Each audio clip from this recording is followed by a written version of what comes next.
Different Masters, Different Strokes, written by Shri I.P. Anand.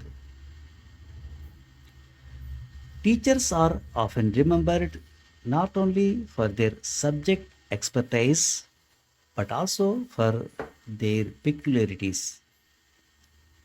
As I bow in gratitude to my school teachers who initiated me into the world of knowledge and learning, I fondly recall their personalized ways of teaching, each one with his own swag and style. My first vivid memory goes to the short and stocky Sardar Kuldeep Singh, who taught us English in class 8, a subject introduced only in class 6. He would write difficult spellings or odd sentences for changes of voice or narration on the blackboard along with their solutions.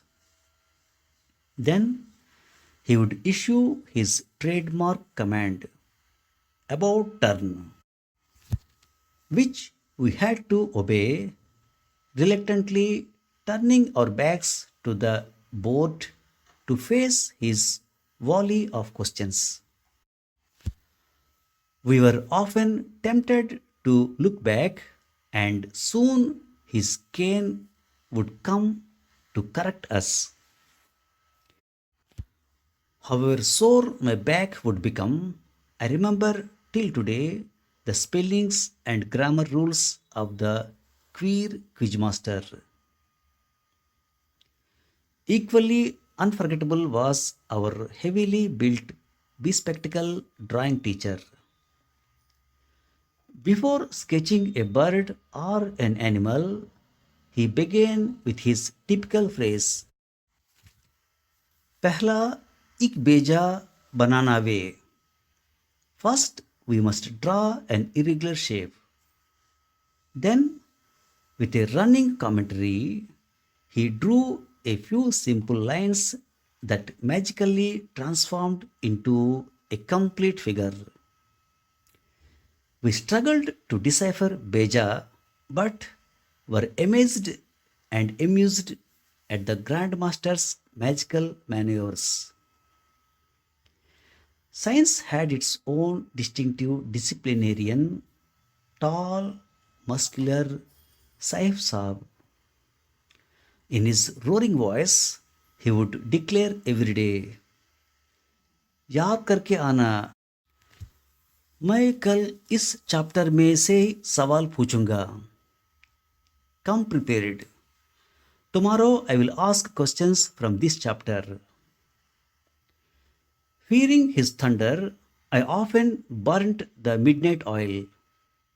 Ironically, very often he forgot to ask promised questions, yet his awe and aura made us learn the entire chapter by heart. Such methods were, without doubt, supremely successful. Unlike today, when corporal punishment is a criminal offense, our era religiously followed the rule, spare the rod, spoil the child. The rod really reigned over us. And even in caning, individuality was evident. The maths teacher struck palms with his wooden ruler, chanting, "The rod tames the wayward." Striking with a scale, the motherly Hindi teacher scolded softly,